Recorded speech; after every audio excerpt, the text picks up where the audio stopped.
The Lost Colony. Do you remember the first Virginia colonists who grew so hungry that they begged to come home? They had settled on an island called Roanoke Island. Today, that island is part of North Carolina. Storms from the sea often blew across the island, and the Native Americans there had begun to threaten the English settlers. So when the colonists went back to England, they left 15 soldiers behind to guard their little town.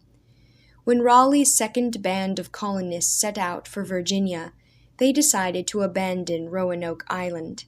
Instead, they planned to land further north, near the Chesapeake Bay.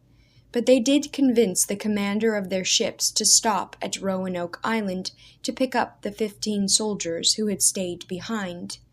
The ships anchored in the water nearby, and the colonists rowed over to the island in small boats.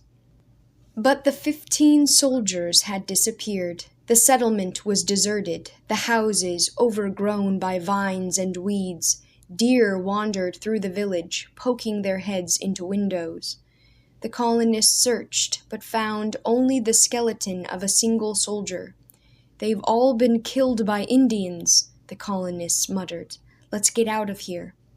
But the commander who was in charge of the colonists' ships was tired of having the colonists on board. They were seasick all the time, and they complained about how uncomfortable the ships were.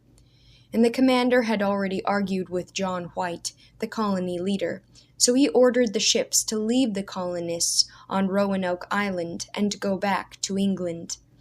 The colonists were horrified. They had only a few boats, so they couldn't get off the island.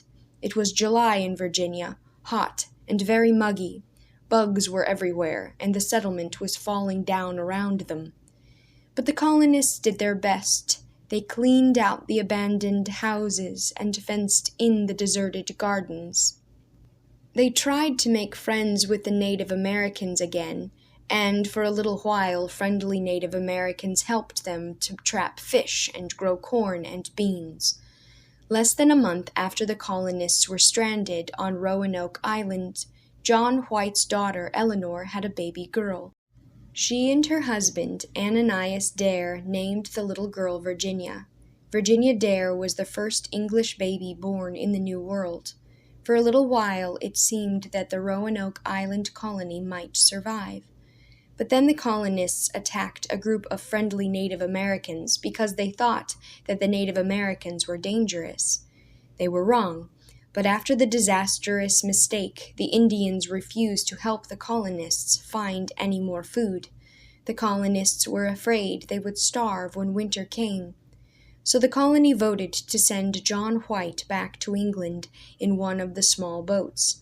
If he could make it back alive, he could get help, food, supplies, and more ships.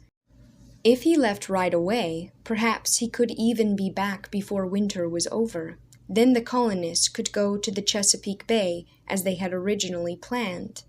John White didn't want to leave his daughter and granddaughter on Roanoke Island, but the other colonists insisted. So in 1587, John White began the long, rough journey back across the Atlantic Ocean. 3 months later, he arrived in London. At once, he asked to see Sir Walter Raleigh and told the great man what had happened. Raleigh began to collect supplies and ships to help the colonists, but his efforts took time. The winter dragged slowly by. Finally, in early spring, the ships were ready to sail. John White could only hope that the colonists had survived the winter. But then disaster struck. England and Spain declared war on each other. Spanish ships sailed up and down the Atlantic, threatening any English ship that passed, and Queen Elizabeth took Raleigh's ships to help fight the Spanish. John White couldn't get back to his colony for 3 more years. Finally, he begged to be taken aboard a warship, which was headed to South America to raid Spanish colonies. John White spent months on this ship, waiting for it to head north. Finally, the ship made its way up to the Virginia coast to the Roanoke Island. John White hoped to be greeted by the colonists at the shore, but the island was empty and still. He walked warily along the overgrown paths toward the settlement. But when he arrived, he found only gardens filled with weeds and the foundations of the houses. The wood, windows, and doors were completely gone. The colony had disappeared. John White was so frantic with worry, but he saw no signs of fighting and no bones or bodies, and since there were no ruins, it seemed clear that the colonists had taken the houses down and moved them to another place. If they planned on building a new settlement, they would need the materials from their old homes. But where were they? John White searched the whole island. He had told the colonists to carve a cross in a tree if they began to get into trouble, to serve as a message. But there was no cross anywhere. Finally, he found his only clue, the word Croatoan whittled into the thick trunk of a tree at the settlement's edge. Perhaps the settlers had gone to nearby Croatoan Island, using their small boats to travel across the water, a few at a time. But Croatoan Island was too small for the whole colony, and when his ship had passed it just days earlier, he had seen no sign of life. Still, John White planned to go search Croatoan Island, but as his ship set out for the island, a hurricane blew up from the south and almost drowned everyone on board. For days, wind and rain lashed the ship, which almost sank. When the wind finally died down, the ship's captain insisted on going back to England right away. Back in England, John White tried to convince Walter Raleigh to send another expedition to find out what had happened, but Raleigh couldn't find anyone willing to go. It was 20 years before another Englishman set foot on Roanoke Island. By then the traces of the settlement were fading, and Croatoan Island was empty.